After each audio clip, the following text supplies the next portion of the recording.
Hello and welcome back to our YouTube channel the exam cracker. आज की इस video में हम हिंदी की एक प्रैक्टिस सेट सॉल्व करेंगे जो कि आपके सीटेट पेपर 1 एंड पेपर 2 के लिए इक्वल इंपॉर्टेंट है। तो इस वीडियो में हम 15 मार्क्स के हिंदी पेडागोजी के क्वेश्चन करेंगे और इसके साथ ही 15 मार्क्स के अनसीन पैसेज यानी कि अपठित गद्दान से क्वेश्चन करेंगे। तो वीडियो को कंप्लीट वॉच करिए एंड इन 30 क्वेश्चन में से जितने स्कोर आप कर पाते हो, जितने क्वेश्चन आपके सही होते हैं उसको भी जरूर काउंट करिए। शुरू करते हैं हमारी आज की इस वीडियो को बिना टाइम वेस्ट किए। क्वेश्चन नंबर 31 में पूछा गया आपसे कि भाषा अर्जन और भाषा अधिगम के संदर्भ में कौन सा कथन सही नहीं है। फर्स्ट ऑप्शन दिया गया है आपको कि रोजगार प्राप्त करने के लिए ही भाषा सीखी जाती है। सेकंड है भाषा अर्जन के लिए समृद्ध भाषाई परिवेश की आवश्यकता होती है। थर्ड ऑप्शन है आपका भाषा अधिगम में संप्रेषण कुशलता पर भी बल रहता है। एंड फोर्थ ऑप्शन है भाषा अर्जन सहज और स्वाभाविक होता है जबकि भाषा अधिगम प्रयासपूर्ण होता है। इन चारों ऑप्शंस को देखते हुए आपको उसे चूज करना है जो भाषा अर्जन और भाषा अधिगम के संदर्भ में सही कथन नहीं है, यानी कि रॉन्ग स्टेटमेंट है। 31 का करेक्ट आंसर होगा आपका ऑप्शन 1, रोजगार प्राप्त करने के लिए ही भाषा सीखी जाती है। तो वैसे तो आप ट्रिक से भी देख सकते हो कि ही लगा हुआ है तो ये ऑप्शन सही नहीं हो सकता। और दूसरा ये भी है क्योंकि यहाँ पे फोर्सफुली कहा जा रहा है कि भाषा सीखने या फिर भाषा अर्जन करने का जो उद्देश्य है वो सिर्फ यही है कि रोजगार प्राप्त करना है और कोई उद्देश्य भाषा अर्जन और भाषा अधिगम का नहीं है। अगला क्वेश्चन देखेंगे हम, क्वेश्चन नंबर 32। श्रवण कौशल के शिक्षण के द्वारा निम्नलिखित में से किस उद्देश्य की पूर्ति की जा सकती है। फर्स्ट ऑप्शन दिया गया है आपको छात्रों का मानसिक एवं बौद्धिक विकास करना। सेकंड है छात्रों में भाषा व साहित्य के प्रति रुचि पैदा करना। थर्ड है श्रुत सामग्री का सारांश ग्रहण करने की योग्यता विकसित करना। एंड फोर्थ ऑप्शन है ये सभी। श्रवण कौशल यानी कि सुनने की क्षमता, उसके शिक्षण के द्वारा इन चारों ऑप्शंस को देखते हुए आप ये बताओ कि हम कौन कौन से उद्देश्य की पूर्ति कर सकते हैं। 32 का करेक्ट आंसर होगा हमारा ऑप्शन 4। ऑब्वियसली श्रवण कौशल के द्वारा हम ऑप्शन 1, 2 एंड 3 तीनों उद्देश्यों की पूर्ति कर सकते हैं।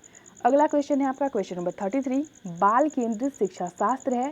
फर्स्ट ऑप्शन है बच्चे की इच्छा अनुसार शिक्षण। सेकंड है शिक्षक बच्चों के गोल घेरे के बीच में खड़ा होकर संकल्पनाओं को स्पष्ट करता है। थर्ड है बच्चों के अनुभवों, उनके विचारों और उनकी सक्रिय सहभागिता को प्राथमिकता देना। एंड फोर्थ ऑप्शन है व्यक्तिगत ध्यान को सुनिश्चित करने के लिए छोटे शिशु देखभाल केंद्रों पर बच्चों को पढ़ाना। तो बाल केंद्रित शिक्षा शास्त्र क्या है, उसका अर्थ क्या है, ये बताइए। 33 का करेक्ट आंसर होगा हमारा ऑप्शन 3। बच्चों के अनुभवों, उनके विचारों और उनकी सक्रिय सहभागिता को प्राथमिकता देना ही बाल केंद्रित शिक्षा शास्त्र कहलाती है। अगला क्वेश्चन है आपका क्वेश्चन नंबर 34। हिंदी की शिक्षिका अक्सर वस्तुनिष्ठ प्रकार वाला रूपात्मक आकलन करती है, लेकिन उसे उसके द्वारा विकसित परीक्षण की विश्वसनीयता पर शंका है। इस प्रकार के आकलन की विश्वसनीयता को बढ़ाने के लिए क्या करना चाहिए। फर्स्ट ऑप्शन है आपका मानकीकृत परीक्षण का प्रयोग। सेकंड है एनसीईआरटी द्वारा प्रकाशित उदाहरण रूपी पुस्तिकाओं में दिए गए प्रश्नों का प्रयोग करना। थर्ड है यह पता लगाना कि अन्य शिक्षक क्या करते हैं। एंड फोर्थ ऑप्शन है प्रश्नों की संख्या बढ़ाना। 34 का करेक्ट आंसर होगा हमारा ऑप्शन 1, मानकीकृत परीक्षण का प्रयोग। अगला क्वेश्चन है आपका क्वेश्चन नंबर 35। अभिवृत्ति और मूल्यों का आकलन करते समय हिंदी के शिक्षक निम्नलिखित में से किस विवरण संकेत को अधिभार दे सकते हैं। फर्स्ट ऑप्शन है दूसरे के विचारों को निष्क्रिय रूप से स्वीकार करना। सेकंड है प्रश्न पूछने के लिए स्वतंत्रता महसूस करना। थर्ड है दूसरे बच्चों के साथ श्रेय की साझेदारी न करना। एंड फोर्थ ऑप्शन है रोजाना शिक्षक का अभिवादन न करना। 35 का करेक्ट आंसर होगा हमारा ऑप्शन 3, दूसरे बच्चों के साथ श्रेय की साझेदारी न करना। क्वेश्चन नंबर 36 में पूछा गया आपसे कि निम्नलिखित में से कौन सा वाचन का महत्व नहीं है। फर्स्ट ऑप्शन है वाचन कौशल ज्ञानोपार्जन का साधन है। सेकंड है सामाजिक दृष्टिकोण की अपेक्षा वाचन शैक्षिक दृष्टिकोण से अधिक महत्वपूर्ण है। थर्ड है लोकतंत्रात्मक प्रवृत्ति के विकास में वाचन महत्वपूर्ण भूमिका निभा सकता है। एंड फोर्थ ऑप्शन है वाचन मनोरंजन का महत्वपूर्ण साधन है। तो इन चारों कथनों को देखते हुए आप ये बताइए कि कौन सा ऐसा ऑप्शन है जो कि वाचन के महत्व को नहीं बता रहा। 36 का करेक्ट आंसर होगा हमारा ऑप्शन 2। सामाजिक दृष्टिकोण की अपेक्षा वासन शैक्षिक दृष्टिकोण से अधिक महत्वपूर्ण है। तो ऐसा नहीं है, सामाजिक दृष्टिकोण में भी उसका बहुत ही महत्व है और इसके साथ ही शैक्षिक दृष्टिकोण में भी उसका महत्व है, यानी कि वो दोनों के लिए महत्वपूर्ण है। अगला क्वेश्चन देख लेते हैं, क्वेश्चन नंबर 37। भाषा शिक्षण में सहायक है। फर्स्ट ऑप्शन है निदानात्मक व उपचारात्मक कार्य, सेकेंड है शुद्ध भाषा पर बल, थर्ड है साहित्य शिक्षण एंड फोर्थ ऑप्शन है व्याकरणिक नियमों की जानकारी। तो भाषा शिक्षण में क्या सहायक है वो बताइए। 37 का करेक्ट आंसर होगा हमारा ऑप्शन 1 निदानात्मक व उपचारात्मक कार्य। क्वेश्चन नंबर 38 है हमारा, भाषा शिक्षण के संदर्भ में कौन सा कथन सही नहीं है। तो नीचे जो आपको 4 स्टेटमेंट दिए गए हैं उनमें से आप उसे चूज करोगे जो कि भाषा शिक्षण यानी कि भाषा अधिगम के संदर्भ में सही नहीं है। फर्स्ट ऑप्शन है आपका, बच्चे अपने द्वारा बनाए गए भाषा नियमों में विस्तार एवं परिवर्तन करते हैं। सेकेंड है समृद्ध भाषा परिवेश भाषा अर्जित करने में सहायक होता है। थर्ड है बच्चे की मातृभाषा का कक्षा में प्रयोग नहीं होना चाहिए एंड फोर्थ ऑप्शन है बच्चे भाषा की जटिल संरचनाओं के साथ विद्यालय आते हैं। तो जो कथन सही नहीं है वो है आपका ऑप्शन 3 बच्चों की मातृभाषा का कक्षा में प्रयोग नहीं होना चाहिए। यह कथन जो है वो शिक्षा मनोविज्ञान के अकॉर्डिंग भाषा शिक्षण के संदर्भ में बिल्कुल भी सही नहीं है। क्वेश्चन नंबर 39 में पूछा गया आपसे कि पाठ्यचर्या सहगामी क्रियाएं जैसे कि गीत, संवाद, अंत्याक्षरी, भाषण, वाद विवाद आदि डैश में सहायक है। फर्स्ट ऑप्शन है भाषा और साहित्य को समझने, सेकंड है अधिक अंक प्राप्त करने, थर्ड है समय व श्रम की बचत करने एंड फोर्थ ऑप्शन है शिक्षक के कार्यभार को कम करने। तो क्लास में जो गीत, संवाद, अंत्याक्षरी, भाषण, वाद विवाद आदि आयोजित की जाती है वो किस चीज़ में सहायता करती है वो बताइए। 39 का करेक्ट आंसर होगा हमारा ऑप्शन 1 भाषा और साहित्य को समझने में। क्वेश्चन नंबर 40 उच्च प्राथमिक स्तर पर लेखन कौशल के विकास का कौन सा उद्देश्य सबसे कम महत्वपूर्ण है। फर्स्ट ऑप्शन दिया गया है आपको, सुनी समझी पढ़ी हुई बातों को सहज और स्वाभाविक लेखन द्वारा अभिव्यक्त करने की क्षमता का विकास करना। सेकंड है संदर्भ अनुसार मुहावरे लोकोक्तियों का प्रयोग करते हुए लिखित अभिव्यक्ति को प्रभावी बनाना। थर्ड है प्रसिद्ध लेखकों की लेखन शैली की समीक्षा करना एंड फोर्थ ऑप्शन है सृजनात्मक लेखन द्वारा निज शैली का विकास करना। तो इन चारों ऑप्शंस को देखते हुए आपको ये बताना है कि उच्च प्राथमिक स्तर पर लेखन कौशल के विकास का कौन सा उद्देश्य सबसे कम महत्वपूर्ण है। 40 का करेक्ट आंसर होगा हमारा ऑप्शन 3 प्रसिद्ध लेखकों की लेखन शैली की समीक्षा करना। यहाँ पे ऑप्शंस थोड़े ब्लर दिख रहे होंगे तो मैं रीड करती हूँ, उसी टाइम आप अपना ऑप्शन चूज कर लेना। अगला क्वेश्चन है आपका क्वेश्चन नंबर 41 भाषा की नियमबद्ध प्रकृति को पहचानने और उसका विश्लेषण करने में कौन सा बिंदु कम सहायक है। फर्स्ट ऑप्शन है विविधतापूर्ण भाषिक तत्वों वाले साहित्य को पढ़ने के अवसर देना। सेकंड है विभिन्न विषयों से जुड़े पाठों को पढ़ने चर्चा के अवसर देना। थर्ड है व्याकरण के नियमों का विश्लेषण करना एंड फोर्थ ऑप्शन है भाषा प्रयोग की बारीकियों पर ध्यान देना। तो भाषा की नियमबद्ध प्रकृति को पहचानने और उसका विश्लेषण करने में जो सबसे कम सहायक है वो है आपका ऑप्शन 2 विभिन्न विषयों से जुड़े पाठों को पढ़ने चर्चा के अवसर देना। अगला क्वेश्चन है आपका क्वेश्चन नंबर 42 भाषा शिक्षण में शब्दार्थ पर अधिक बल नहीं देना चाहिए क्योंकि फर्स्ट ऑप्शन है शब्दों के अर्थ शब्दकोश से देखे जा सकते हैं। सेकंड ऑप्शन है इसमें समय व्यर्थ होता है। थर्ड है बच्चे सारे शब्दों के अर्थ जानते हैं एंड फोर्थ ऑप्शन है बच्चे संदर्भ अनुसार अनुमान लगाते हुए अर्थ ग्रहण कर लेते हैं। तो भाषा शिक्षण में शब्दार्थ पर अधिक बल जो नहीं देना चाहिए वो इसलिए क्योंकि बच्चे स्थिति के अनुसार संदर्भ के अनुसार अनुमान लगाते हुए अर्थ को ग्रहण कर लेते हैं। ऑप्शन 4 हमारा सही होगा। क्वेश्चन नंबर 43 में पूछा गया आपसे कि आप सस्वर पठन में अनिवार्यतः किस साहित्यिक विद्या का समर्थन करेंगे। तो ये क्वेश्चन हम पहले भी काफ़ी बार कर चुके हैं। करेक्ट आंसर होगा इसका ऑप्शन 1 एकांकी का। ऑप्शन में अगर नाटक मिले आपको तो भी आप उसे करेक्ट कर सकते हो, टिक कर सकते हो आप उसको।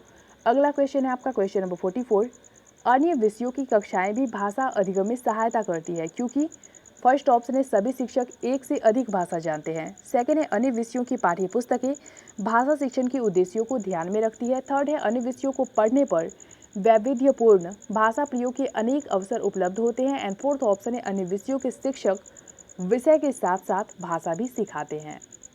44 का करेक्ट आंसर होगा हमारा ऑप्शन 3, अन्य विषयों को पढ़ने पर वैविध्यपूर्ण भाषा प्रयोग के अनेक अवसर उपलब्ध होते हैं।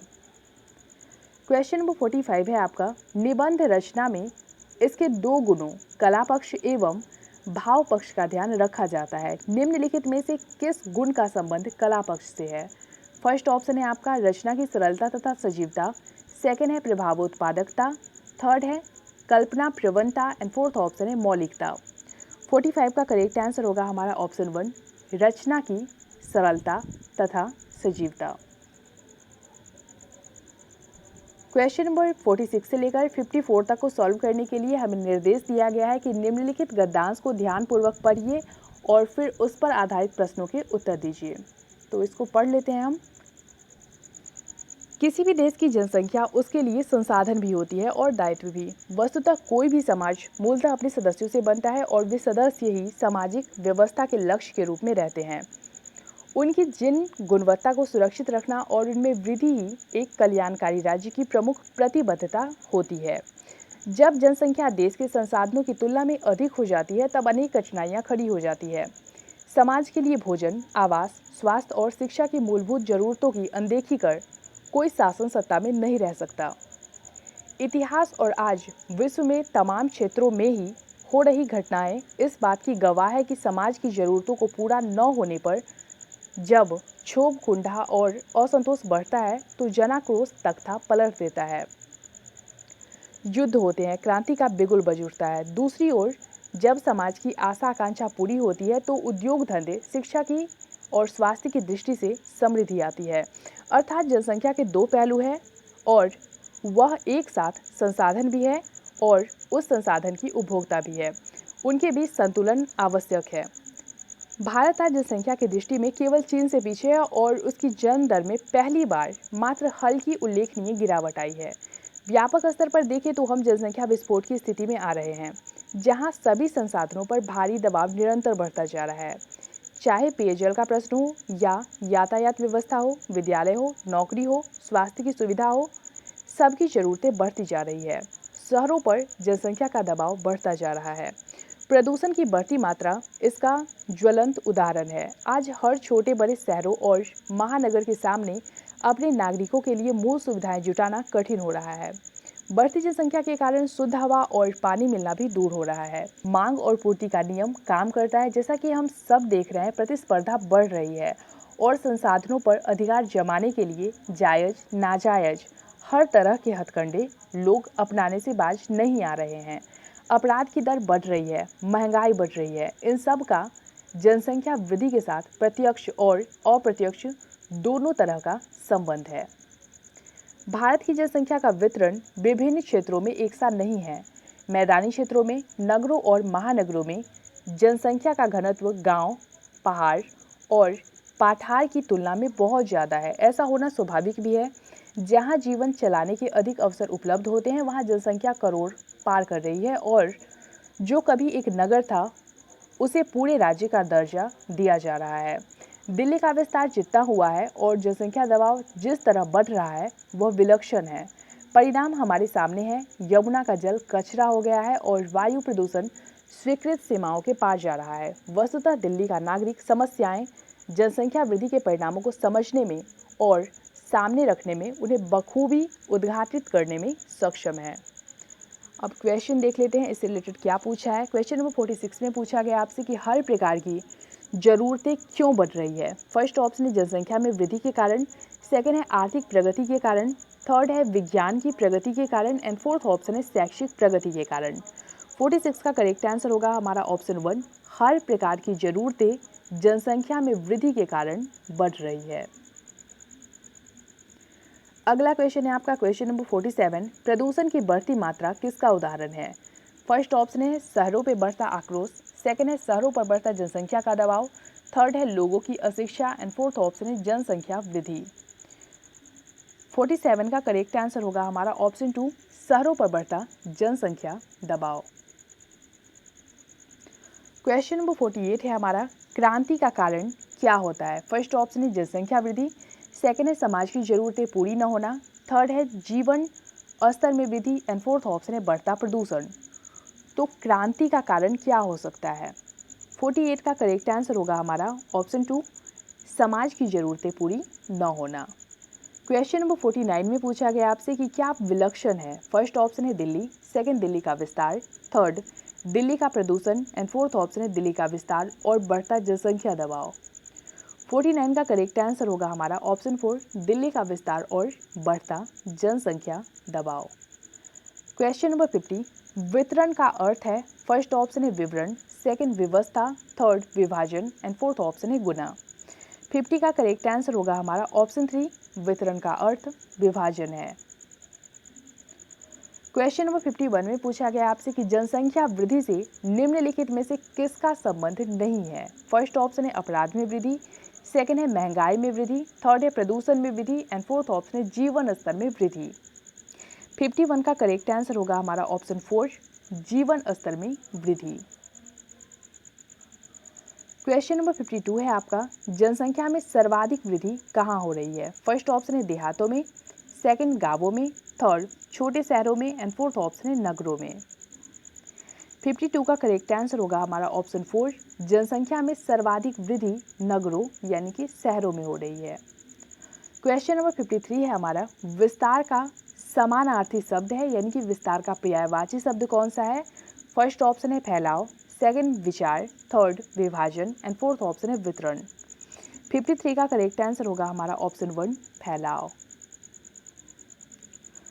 क्वेश्चन नंबर 54 है, हथकंडे अपनाना का तात्पर्य है? फर्स्ट ऑप्शन है कारगर तरीका अपनाना, सेकंड है हथकड़ी अपनाना, थर्ड है हाथ से काम करना एंड फोर्थ ऑप्शन है हथेली से काम करना। 54 का करेक्ट आंसर होगा हमारा ऑप्शन 1, कारगर तरीका अपनाना। क्वेश्चन नंबर 55 से लेकर 60 तक को सॉल्व करने के लिए आपको वापस से एक गद्यांश को पढ़ना है और फिर उस पर आधारित प्रश्नों के उत्तर देने हैं। लिखा है यहाँ पे कि भारतीय अंतरिक्ष अनुसंधान संगठन इसरो ने दुनिया का तीसरा सबसे बड़ा सॉलिड रॉकेट बूस्टर बनाया है।